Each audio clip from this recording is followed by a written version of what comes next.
We're gonna get it dialed in so we can kill your plant downrange there.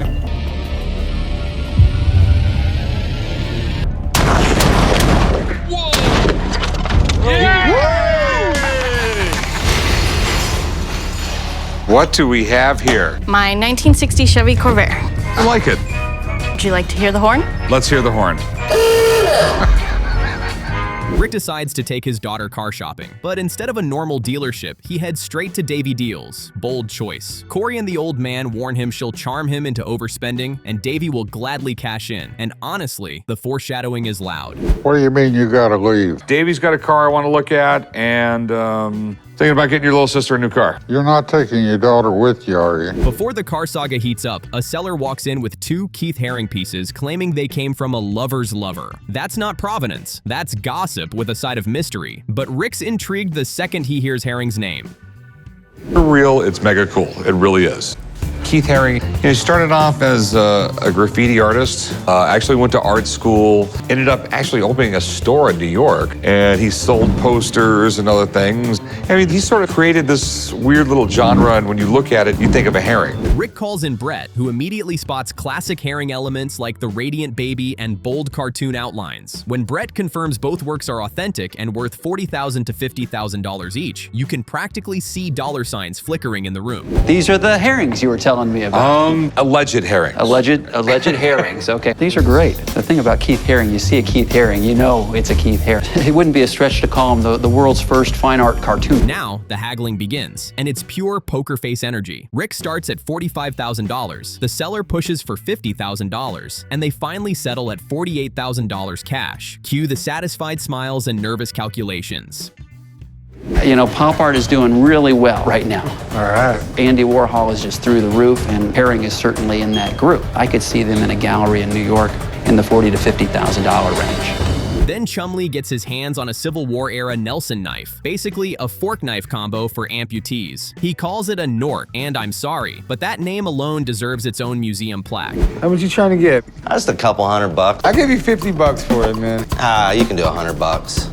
Using the Civil War, you know? We don't even know that it did come from the war. We just know it's that time period. Negotiations turn into a budget tug of war with the seller begging for $100 and Chum stubbornly clinging to $50. They land at $60, and somehow it feels like both of them walked away slightly confused about what just happened. I'm just not in the mood to negotiate today. I don't want to negotiate either, so why don't we just make it 65? No? What'd you say it was? I'll go 60. I'll go $60. You go $60? Yeah. All right, cool. All right. Things get eerie when a woman brings in 2 sets of Dion quintuplet dolls from the 1930s. Corey admits he has no clue what they're worth. And whenever Pawn Star says, "I don't know," you know we're in for drama. Farming family in Canada that thought they were pregnant with a kid. Out came 5. I mean, it was international news. Every single day, it was something in the newspaper, something on the radio about it. There was like the 4 o'clock Dion quintuplet health update because they were 2 months premature, I think. Johnny the toy expert jumps in with a full history lesson, explaining these dolls were Depression-era superstars. He values one set at $600 and the other at up to $1,400. And suddenly, the seller's $2,000 ask doesn't sound totally wild. These are neat, man. You got the high chair. Back then in the 30s, I mean, they made hundreds of millions of dollars on these kids. They had endorsements, they had spoons, they were on covers of Time magazine. Corey offers $1,200. The seller counters at $1,600, and neither budges an inch. She walks out with the dolls, and honestly, that tension lingered longer than those porcelain stares. All the dolls, all the accessories definitely carry a premium. All right, what do you think they're worth, man? I don't believe these chairs to be Madame Alexander accessory. They look like from the time period, but I don't believe they're the right accessory. Back to Davy Deals, where Rick keeps repeating under 10 grand like it's a sacred oath. Davy rolls out a Jeep, a convertible, even a BMW, and every pitch sounds like late-night infomercial energy. Called me down here for that. It's a really good Jeep. I told you I wanted a stock Jeep. No, this is what you want. First off, the price is way too high. What year is it? The year doesn't matter. Whoa, whoa, whoa, whoa, whoa. When does a year not matter on a car? It doesn't matter. Then comes a gold sedan that screams mid-90s practicality. Corey roasts it instantly. Rick defends it as smart, and his daughter's face says she's reconsidering the concept of walking everywhere. That's not cute. It's gold. It's practical. It's gold. It's practical. Is this like 1995? I guess Rick doesn't really love his daughter. She deserves a luxury car. Finally, Rick pulls into the driveway with what everyone expects to be a budget beater. Instead, it's a shiny Mercedes, and the shock on Corey's face could power the entire shop. I got a practical, safe car. What kind of car? A safe, reliable car. I don't want to hear anything else. What'd you do, get her a Yugo? Yugos don't even exist in this country anymore. There's probably not one running Yugo in the United States. And here's the twist. Rick didn't spend $10,000, he spent $28,000. Corey calls him out immediately, and just like that, Davey wins while Rick's wallet quietly weeps in the background. What you were supposed to spend. So it happened to be impractical. Well, apparently cars are a little bit more expensive than... What year is it, Rick? It's a 2014. You bought her a new car. The episode starts with Rick acting like his jar of spare change is a national treasure under threat. He's convinced quarters are disappearing, while Corey, Chumley, and even the old man roast him for guarding it like it's solid gold. You know, for my entire life, every time you've had your little jar of change, you've always accused me of stealing it. It's because you were always stealing out of it. No one's messing with your money, dude. No one took any money, Rick. It's all there. A seller walks in with an 1861 half-eagle gold coin passed down from his grandfather, and suddenly, things get serious. Rick explains the $5 gold piece has a rare C mint mark from Charlotte, instantly raising the stakes way beyond ordinary pocket change. I have an 1861 coin that my grandfather gave to me before he passed away. Okay. Yeah, it's an 1861 half eagle. It's definitely cool, man. You have to realize it was finally that period we were getting away from all these foreign coins. Rick quickly warns that this particular coin is heavily counterfeited, which throws a cloud of doubt over the whole deal. Melt value might be a few $100, but if it's authentic, it could be worth a small fortune. So if it's real, this is worth a lot more than a Philadelphia coin, since it's from Charlotte. Comparatively, it is much, much more rare. Not long after, another customer brings in antique bottles, including a striking cobalt blue Casper's whiskey bottle. Rick explains the brand was basically the 1800s version of mail-order booze, but he immediately spots a chip that complicates the seller's $500 asking price. Definitely cool, man. I mean, they came out right after the Civil War. I'm pretty sure they're around for like 20, 30 years. I don't know exactly how long, but I know they're around for a while. And the thing is with Casper's whiskey, they did all mail order. They were literally like the Sears of whiskey. The seller insists the flaw is from the original mold, while Rick calls it damage, and the debate heats up fast. After some tense back and forth, they finally agree on $300, leaving both sides moderately satisfied. How much you want for this one? I'd like to get 5. 500? Yeah, I know what I got into it 10 years ago. I'd like to give you more like 250. Perfect, not a blemish in the whole thing. Back to the gold coin. The expert carefully inspects the mint mark and confirms it's genuine, with no signs of tampering. He values it around $15,000, and you can practically see dollar signs flashing in everyone's eyes. 1861 Charlotte. That's a rare one. 1861 Philadelphia. There was over 700,000 of those. We're talking $500-600. With a C, we're talking a whole lot more. Rick wastes no time starting negotiations at $7,500, while the seller aims much higher at $12,000. After some strategic back and forth, they strike a deal at $8,000 cash, locking in a serious bargain for the shop. Wow. So what do you want to do? $7,500. No. 12. I think you'll do just fine. I still have to send this off. Next, a customer brings in a massive size 16 sneaker signed by basketball legend Julius Dr. J. Irving. Chumley is excited, but quickly questions the signature placement and whether the shoe was actually game worn. Dr. J and I met. Sweet. The interesting thing is, coming out of high school, he wasn't even recruited. I mean, he just literally enrolled at UMass and just started dominating. An autograph expert confirms the signature is authentic, but the shoe shows very little wear. Without proof it saw real game action, the value lands around $400 to $500, far below the seller's hopes. I mean, really one of the greatest nicknames of all time. I mean, he revolutionized the game of basketball. Just absolutely ferocious dunker. Jordan took a lot of his game from Julius Irving. Chumley offers $400. The seller counters at $800, and neither side budges. The deal collapses, and the seller decides to keep it in the family instead. What do you think this particular shoe would sell for in my store? I would say, based on everything I see here, the signature, everything else, something like this could be worth about $4 or $5. Meanwhile, the change jar drama keeps escalating as Corey admits to taking 65 cents and leaving an IOU. Rick calls it stealing, while the old man jokes he wouldn't have bothered leaving a note at all. Change in it, there's less change in it. I'm not your piggy bank keeper, son. Who am I supposed to collect it from? I don't know, seeing as how you're my father, I figured you'd recognize my handwriting. I wrote an IOU, I took 65 cents at it. That's stealing. The prank war peaks when the guys replace Rick's jar with a custom Little Ricky's piggy bank. They claim his missing quarters paid for it, and Rick looks absolutely betrayed by his own team. Oh, nothing. Where's my jar? Where's my jar? Should be right there. This is not my jar. This is a bad joke. A seller walks in hyping what he calls the rarest Star Wars prototype on Earth, a 1979 rocket-firing Boba Fett from Toy Fair that never hit stores. He proudly explains the projectile was scrapped over safety fears, then casually drops a $150,000 asking price while Rick smirks like he just heard science fiction. We have here. This is the rarest, most significant Star Wars prototype in the world. This is a one-of-a-kind rocket-firing Boba Fett, and it is something I love more than anything. Rick brings in expert Steve Grad, who practically reveres the piece and confirms it's authentic, valuing it at around $125,000. The seller looks thrilled, but Rick coolly offers $100,000, and when the owner refuses to budge from $150,000, the deal collapses. Earlier, a guy brought in an ultra-rare Star Wars toy prototype of Boba Fett, and this guy's asking $150,000. So I'm calling in my buddy Steve, who is the biggest Star Wars geek nerd on the planet. Next, a man rolls in a 1950 Shelby bicycle fitted with a Sears motor, and it looks every bit its age. He asks $2,500 with confidence, but Corey remains skeptical and calls in restoration expert Bob to see what they're really dealing with. What in the world do we have here? This is an old Shelby bicycle. Shelby bicycle with a Sears motor.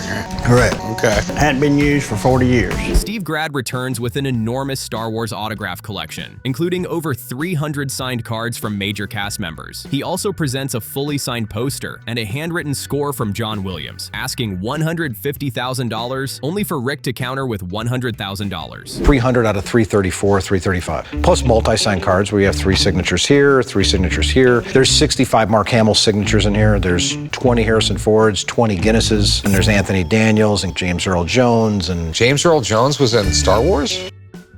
Not finished yet, Steve unveils a screen-used Death Star trench section from the original film, explaining it was utilized for close-up shots. He wants $25,000, but Rick offers $15,000, and Steve decides to hold on to it instead of lowering his price. Earlier, Steve brought in his Star Wars collection for me to check out. He showed me over 300 signed collector's cards and a movie poster signed by almost everyone on the cast and crew. But now he says he's got one more piece that I have to see. Bob examines the Shelby bike and details multiple costly issues, from incorrect parts to chrome that needs replating. He estimates at least $1,700 in restoration costs and says it could be worth $4,000 once fixed, but only if Corey buys it cheaply. With a 1950s Shelby bicycle with a Sears motor. It's a really cool bike, but I need to know what it will cost to restore. So I called up Bob and asked him to come help me out.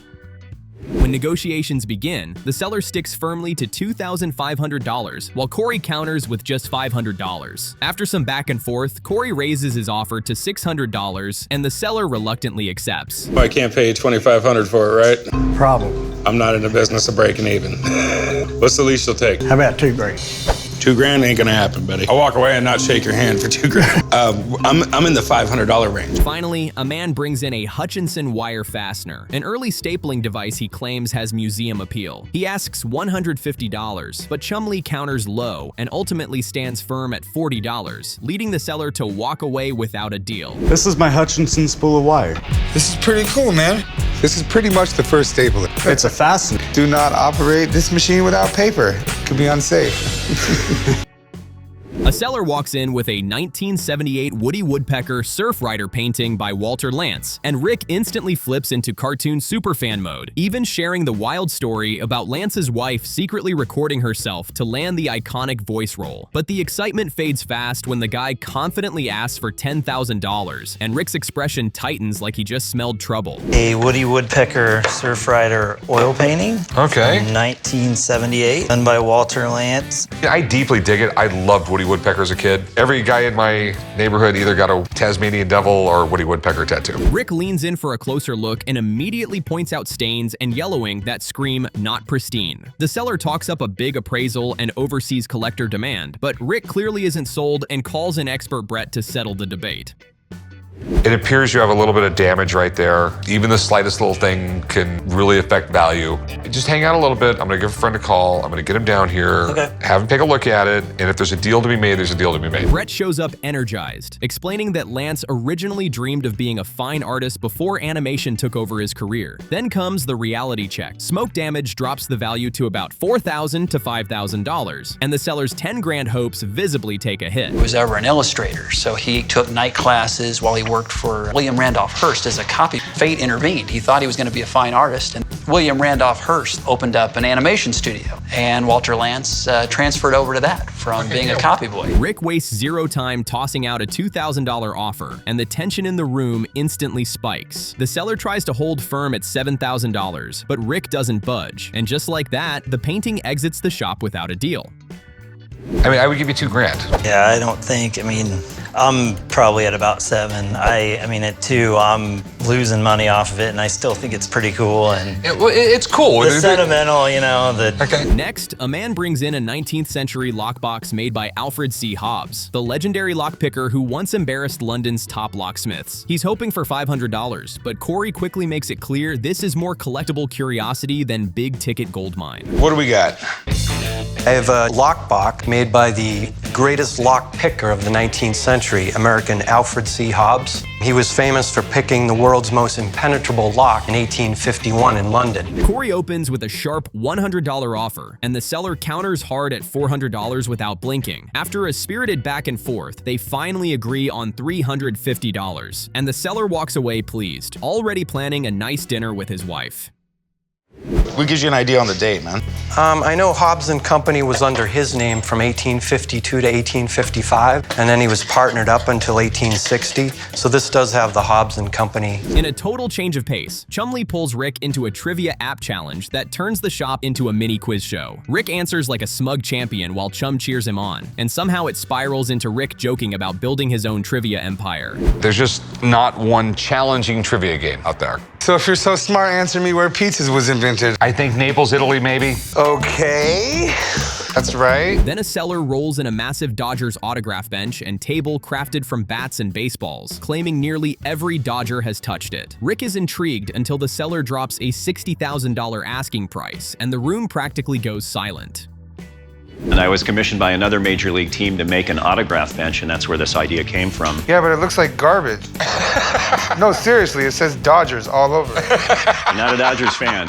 Sports memorabilia expert Jeremy examines the piece and lights up over signatures like Charles Evetts and Jackie Robinson. But his excitement shifts to frustration when he notices drilled holes through bats and balls, calling the damage nearly sacrilegious. He wants a lot of money for them, but there's a lot of stuff here. Just from what I can see here real quick, this is absolutely fantastic. So what are some of the best pieces we have in here?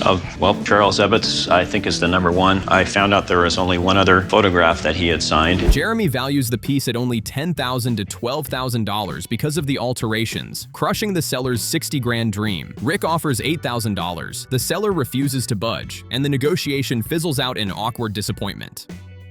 In my industry, it's extremely careless, and quite honestly, it's sacrilegious. You're not supposed to alter, signed memorabilia when you have it. So as far as the value, because of the condition, the fact we have about a ½ inch drilled through the entire section of bats and balls, maybe about $10,000 to $12,000 is what we're looking at. Two sellers then bring in a 10-volume 1901 first edition of the Delian Course, an educational set once marketed as a full liberal arts program for women. Rick shares a quick history lesson before calmly offering just $50 for the entire collection. I have the Delphin Course, 10-volume set, first edition, which was printed in 1901. This is really cool. Where did you guys get these? I got them at a swap meet. They attempt to nudge him higher. First $100, then $60 to make splitting it easier. But Rick sticks firmly to $50. Eventually, they accept the deal, joking about spending the cash on dinner, and walk out with far less than they likely expected. This set of books, would last you for years. By the time you were done, you had a much broader understanding of the world. It was a great thing for the time. So, what do you want to do with them? I'll sell them. Tired of moving them around.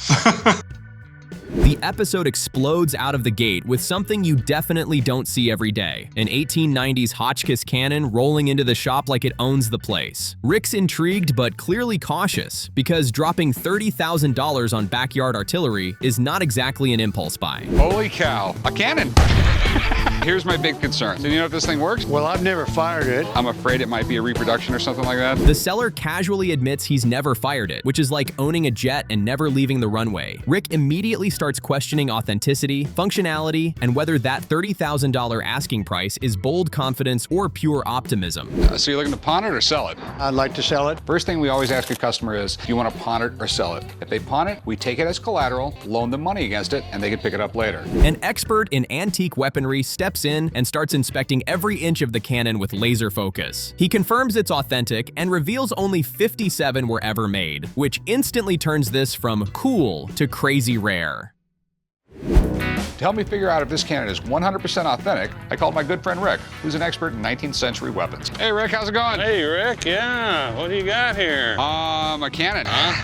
Very nice. Then comes the number everyone's waiting for: $40,000 if it fires properly. Rick makes it clear he's not paying collector value without proof, offering $30,000 only if it successfully blasts off in the desert. Hotchkiss of Paris, who is an American, by the way. Okay. Who moved over there during the Civil War and set up shop. Do they make any reproductions of these things? No, ATF won't allow it. Okay. Out in the desert, the tension is unreal as the crew loads the cannon like they're prepping for a History Channel reenactment. Chum Lee cracks jokes about catching the cannonball while Rick silently calculates the risk of a very expensive dud. This is an ammo box back from the day, made out of pine. This is the same kind of ammo box that would be loaded onto a mule. It shoots a 1.65-inch diameter shell.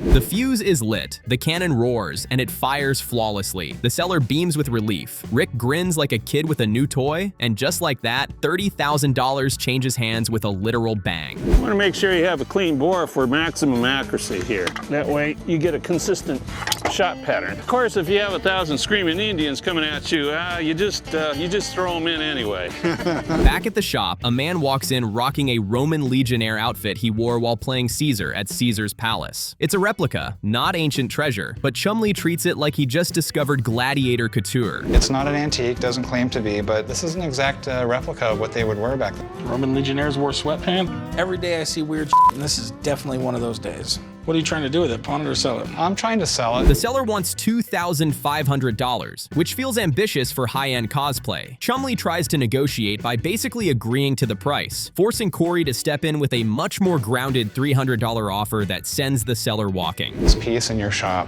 You have to admit that. I don't think so, man. I got a lot of cooler stuff than that. I'd like to dress up in it. You want to try it on? There's a bear in the woods. Next up, the old man accidentally prices a Carson City silver dollar at $50 instead of $500. Rick and Corey immediately call out the missed CC mint mark, and you can practically hear the generational roasting begin. You don't want to let that go for 50, do you? No, I don't want to let it go for 50. This is a Carson City. Exactly. It should be like $500. A Carson City coin is expensive just due to the fact is it's a rare coin. I mean, they just did not make that many in Carson City. They finally drag him to the eye doctor, where the exam turns into a comedy routine. Between squinting at letters and firing back legendary insults, the old man proves he might need glasses, but definitely not humility. E-D-A-O-F, I think. See if you can tell me any of these. Let's see, you got an E something, something, something. Meanwhile, Rick agrees to loan $4,500 against a 3,000-pound woodworking table saw that looks like it could chew through a car. The seller swears it works but can't power it on, which somehow doesn't stop Rick from rolling the dice. What kind of woodwork you do? I restore antiques, antique restoration. Times are slow right now. Need to do something with it. Okay. Moving the saw becomes a full-blown operation, complete with near mishaps and Chum Lee confidently giving directions nobody asked for. Miraculously, they load it without injury, and Chum Lee celebrates like he just won a construction-themed Olympics. How you doing, John? Hi, John. This is the beast, huh? This is it. You're here to pick it up. Yeah, we're gonna try to pick it up. Have fun. How much does it weigh? I'd say close to 3,000 pounds. Back at the shop, the old man returns with new glasses and something to prove. He's challenged to spot another Carson City coin under pressure and nails it, immediately reclaiming his throne. Now that you got new glasses, we're gonna test them out. Earlier today, the old man went to the eye doctor, and now it's time to see if he can actually see. All right? And the horse you rode in on. Okay.